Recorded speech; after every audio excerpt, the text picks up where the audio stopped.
Hello and welcome to my channel, Making Crafts. Today I'm going to be using the Rose Parfum collection by Stamperia. And this piece of paper here is going to be used in our little journal.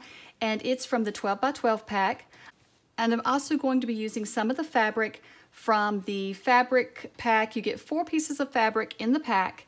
And it matches the papers. And I thought these fabrics were gorgeous.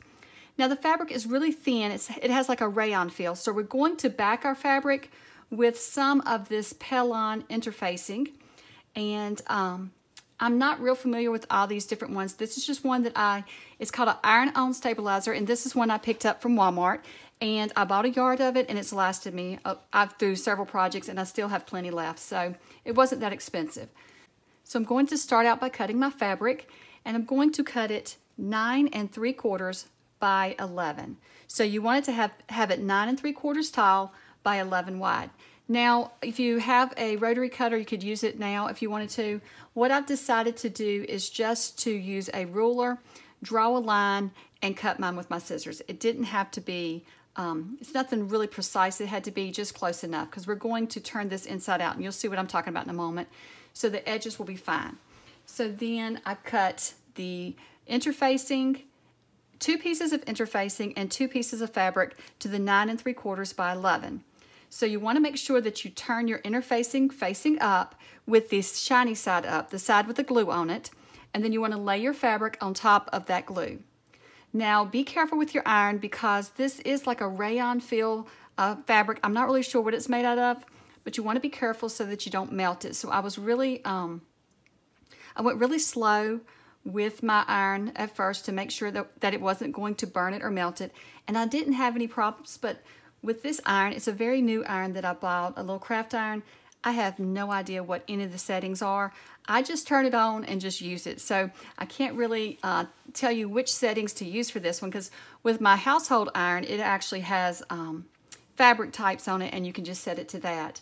But just start out slow with it. Start out with a warm iron, and just move up to just enough heat to get this glue to adhere to your fabric. That's all you want, is to have the interfacing adhere to your fabric all over. So just press it, and now I'm going to speed this up a little.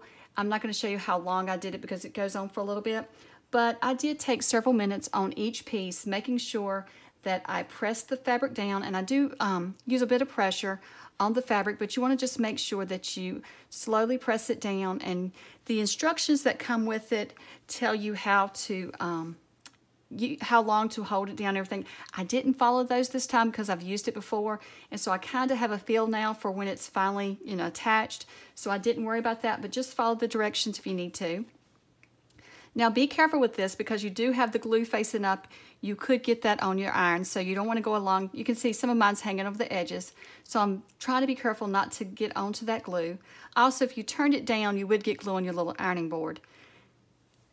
So now that we have the interfacing attached to the fabric, we want to make sure that we have our fabrics with the top side up, the tops up, so that you got it going the right direction. And then you're going to put them with the right sides facing. So you're going to sandwich the fabric inside, and then you'll have interfacing on the outside on both sides. So hopefully that makes sense, because what we're going to do is sew around it, and then we're going to turn it right side out, and that will give us some finished edges. And so for this one, a lot of times for my journals and things, I keep raw edges, but for this one I wanted to have finished edges, so that's why I'm doing it this way. So I'm going to pin it together, and I want to make sure that I put the pins on the back side. I'm going to put them apart so that when you stitch it together, you leave an opening on the back side of your journal. So you can see here, I've stitched all the way around the journal, and I'm clipping the corners, but I have left the back edge open quite a bit, like 2 or 3 inches. And so closer to 3 inches, and you could do a little bit more if you wanted to. I think mine was a little small, and so you're just going to reach inside that hole now, and you're going to turn your journal right side out. Now I did speed up here and did not show you the sewing, so I wanted to tell you, if you're using your sewing machine for paper, generally for me, when I use my sewing machine for paper, I have the tension set to around a 7. So if you've always been using your sewing machine for paper and you want to try fabric, be sure to turn your tension down. So take a piece of the scrap and test sew it to get your tension where you needed it. So for this fabric and this interfacing, I turned my attention back to about a 5. And so it does take quite a bit to turn this inside out, as you can see, and you're going to feel like you're destroying it. Just go slow so you do not rip your stitches. But go slow. As you can see, I'm sped up this video so that you don't have to watch the whole time I'm turning it. It does take me quite a bit. But go slow, and it will look like, because of the interfacing, that you've just wrinkled your fabric up and destroyed it. But when you get done, you can press it out and it will look fine. So you can see here, I'm going to take my bone folder, and this is my stainless one. I start out with it first, and I'm just going to go in the corners. I'm going to reach up inside the fabric and go into the corners and push them out. Now, once I used this one, it wasn't narrow enough to get the corners completely turned out. So I'm going to come back with my wooden bone folder that has a sharper point on it, and I'm going to continue to do the same thing. Now be careful with anything that you use. You don't want anything like this one. When I say sharper point, it's not sharp, it's just a more narrow point. But you don't want to use anything that's going to rip your fabric, so be careful when you're pushing the corners out. So then I'm just going to come back and iron over it. Make sure that when you iron over it, that the part that you left open is folded inside. The extra fabric is folded inside, because we're going to stitch it shut when we do our top stitch around the cover. I'm going to come back with a top stitch, and I'm just going to stitch about 1/4 of an inch around the entire edge. So when I say 1/4 inch from the edge. And I did forget to mention that when I gave you the measurements, that was for a 1/2 inch seam allowance. So when you sew yours, you'll want to have a seam allowance of a 1/2 inch, and that's when we had them facing each other. You want those to be a 1/2 inch seam allowance, and then that way when you turn it right side out, you don't have to worry about your seams being small enough that the journal doesn't stay together. And then we'll do a 1/4 inch seam allowance for the edge. So here I'm just testing the fabric to see what length stitch I want. So to sew the 1/2 inch seam allowance on the inside, I used a 2.5 inch stitch. So for the decorative stitch on the outside, because you don't have to add this outside stitch, it's just for looks. So for the decorative stitch on the outside, I went around a 3 on my length, 3 on my sewing machine length for the outside stitch. And hopefully this all makes sense. And I know if you're new to sewing, this is going pretty fast, but if you sewed paper before, if you follow along and try these things, it's very simple. If you've been sewing paper for your journals, then more than likely you can sew fabric as well. Just as for this project, as long as you can sew a straight stitch, then you're good. So once I have top stitched around the journal cover, I'm just going to come back and I'm going to fold it in half, and then I am going to press it down the center. So I'm just trying to get the center line marked on my journal cover. And I'm also just going to press it out again. It doesn't hurt where we've been moving it around and folding it. It has gotten some wrinkles in it, so I'm just going to press it out. So now that we have our center line, we are ready to start adding our eyelets. I'm just going to speed this part up because it does take a while, because you need 7 eyelets for this. So I'm going to put my first eyelet, center it over the center line at the top, right above the top stitching. You don't want to cut into your top stitching, because then your stitches will come loose. So you want to do that and then just add your eyelet in. And so then I use the center eyelet as my guide to add the other 2 eyelets. So you're going to put an eyelet on each side of the center eyelet. So what I do is I just lay my eyelet where I want it, the right space away from it. I press down and it leaves a little indentation into my fabric, and then I punch my hole. And then I'll go on the left-hand side of the center eyelet and I'll do the same exact thing. And so here I'm using my Fisker's eyelet punch and setter. It's a hole punch and setter. And I really like that one better than my We Are Memory Keepers, because the one that you squeeze, I really struggle with getting it tight enough and getting the eyelets set right. So this one seems to be the one that works for me. But you could use your We Are Memory Keepers hole punch and eyelet setter if that's what works best for you. So there we have the 3 at the top, and then we're going to do 3 at the bottom the same. So once again, we're going to put our first one centered over the hole, centered over the center line, and we're right below our top stitching. And then we'll use that one as our guide to put the other two in. And so once again, I just eyeball it using that one to press. And you can see there, if you look close, you can see that it leaves an indentation, and I just put my hole punch over that and punch it. Now, if you use this Fiskars one, you can see you have to have something underneath there. It will cut holes in your mat. So I just buy these little mats from the Dollar Tree, and I use them to protect my craft mat when I am using this Fiskars hole punch, because you will destroy it over time because it does punch through. So for our 7th hole, the last one, we're going to put it on the center line and center it from top to bottom as well. And then we will, and I'm not measuring, I'm just eyeballing, because it does not have to be perfectly in the middle. It will work out as long as you just eyeball it. So we have our eyelets in. So now we're going to take some cording, and I am using this elastic cord from Walmart, and it did not tell me the size of the cord. It's just called beading cord elastic, and I found it in the sewing section at Walmart. And so I'm just going to use it to string it into my book, and this is what will hold your notebooks into your book and will hold your notebook shut, or your journal shut. So if you've seen Midori covers before, you probably understand, how this works. But if not, just follow along and you'll see. So to thread the cord through, you want to start from the outside with your cord going through the center hole from the outside in, and then you will go through the top center hole. You'll then bring your cord back through the top left hole, bring it down, and I'm just going to pull some extra cording through because I don't cut my cording. I didn't want to waste it, and I didn't want to not have enough because I didn't know the exact amount I needed. So then you're just going to bring your cording and you're going to thread it from the inside out on the bottom left hole, right back through from the outside in of the center hole, then go back to the top center hole again and pull it through, and then thread it into your right top hole, back down through your right bottom hole, and then you are just going to come back through your center hole again at the bottom, and then you'll thread it through the center hole in the middle of your journal.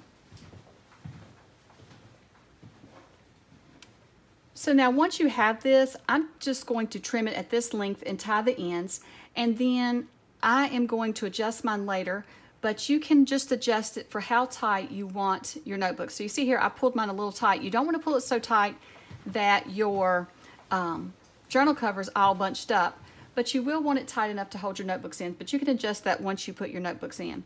I'm also leaving mine a little long because I'm going to add a charm to the elastic later on. I just wasn't sure what kind of charm I wanted today, so I'm going to add a charm to it as well.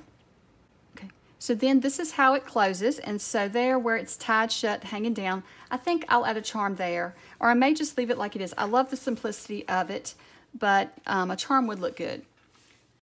So to cover the notebook, I have cut down a piece of the paper to measure 12 by 8.5. And we'll trim the excess off later, but I thought that would give us enough to make sure it folds around the notebook nicely. So to glue this on, you could use your Barely Art Glue or your Art Glitter Glue, but for me, I originally thought about using the Art Glitter Glue, but sometimes it glues while the glue actually starts drying while I'm working with it, and then I can see lines up on the paper, and I did not want this for this journal since I'll be using this journal for quite some time. So I pulled out my Stamperia Mixed Media Art Craft Glue, and this one stays wet a little bit longer, and then I'm just going to use my mixed media tool to spread the glue on. And so this glue works really good. It just has a longer drying time, and so I thought it would work better.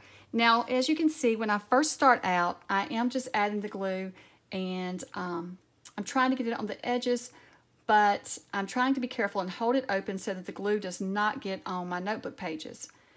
So you want to put something here under your cover. You'll need to add some parchment paper or some wax paper, so I will stop in just a moment and add some parchment paper to mine because I realize it's just so messy that I'm not going to be able to keep the edges wet with glue and not get my pages glued shut.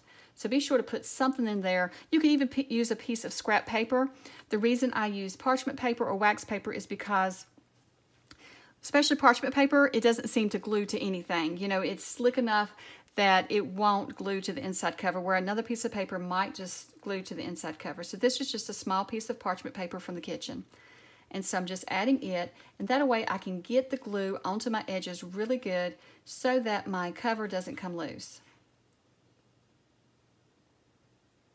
And I think this may just be my brain dump journal, one where I can just put all my ideas down and thoughts that I have. I'm constantly trying to remember everything that I need to get done, and I have projects that I want to do. So I'm thinking that this notebook is going to hold, the notebook that I'm covering here will be my YouTube and crafting brain dump, where I write down all my ideas that I want to do this year. And then I can add up to 3 notebooks comfortably in this binder or in this Midori cover. So I probably will add another one maybe with a calendar, and then I will add one for just household and other types of things that I need to keep up with. So you can go online and buy these notebooks here.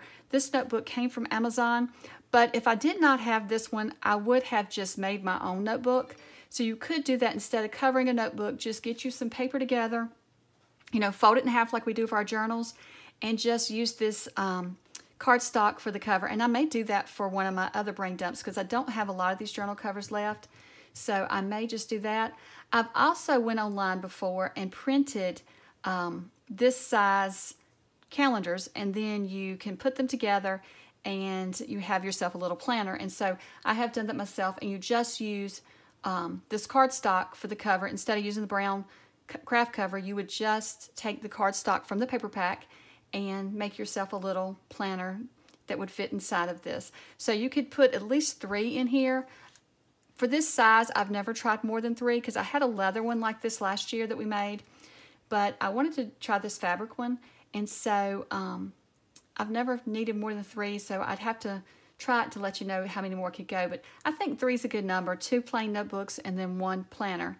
And you could just have a daily planner that you switched out each month in here as well if you wanted to do that instead of a journal. So I've just coated the edges really good and then pressed my fabric on, my paper on, and then I went to the back side and did the same exact thing. I'm just wrapping it around the edge, and I made sure that I wrapped it real tight around the binding because I didn't want it to buckle there. And then I'm just going to press down really hard, and like I said, this glue gives you some drying time, so it gives you time to work with it and to get everything lined up. As you can see here, I had to pull it back up because I had it a little crooked, and then it gives you time to press it down. So if you are using the art glitter glue, you'll want to not do like me and add the glue and then the paper. You want to add a little bit of glue, paper, and just slowly do that so that it doesn't dry on you before you get it down. So now I'm just going to go back and trim the cardstock off, and then I'm going to use my corner punch on the smallest setting, and I'm just going to punch the edges of the journal. And so it's still, you can see it's a little buckled because it's not totally dry yet, so just give it time to dry. But I'm just going to go ahead and add it to my fabric now. I really love this paper. It is so gorgeous. I love the pink and turquoise together, so I'm really happy with how this turned out. So I will just add it to the cover now. So in case you've never used a Midori cover, let me show you how to add your notebook in again. So you just want to take one of the elastics. As you can see, mine's way too loose. So I'm going to have to go back and fix my elastics. They're way too loose. But you just want to slide your journal or your notebook into one of the elastics. I'm going to put this one in the center. And then you see that you have the elastic. You have room for quite 2 more, and so you can just pull on your elastic like that to tighten it. And I eventually need to, if I'm not going to add all 3 notebooks here, I will need to cut my elastic down. So here's another notebook that I had. This one I've already started writing in, but I wanted to show you how you can add it to your cover as well. And there you have plenty of extra there. I'll just come back and change that later. So I just wanted to show you how I created it. I did not add the charm yet because I haven't decided what charm I'm going to add, but eventually I'll add a charm. Now, I did get all of these products from the Rubber Buggy, and this is my design team project for the Rubber Buggy. So I will link below to all of the products that I used that came from the Rubber Buggy. And I think that I'll go back also and cover this other brown journal with some of the cardstock from the 12 by 12 pack. Well, I'm really happy with how this turned out. I hope that you have learned a little something from this, and hopefully you will give it a try. If you do, let me know below if you give it a try, or also you can tag me on Instagram. Well, thank you so much for watching, and I hope you have a wonderful day. Bye.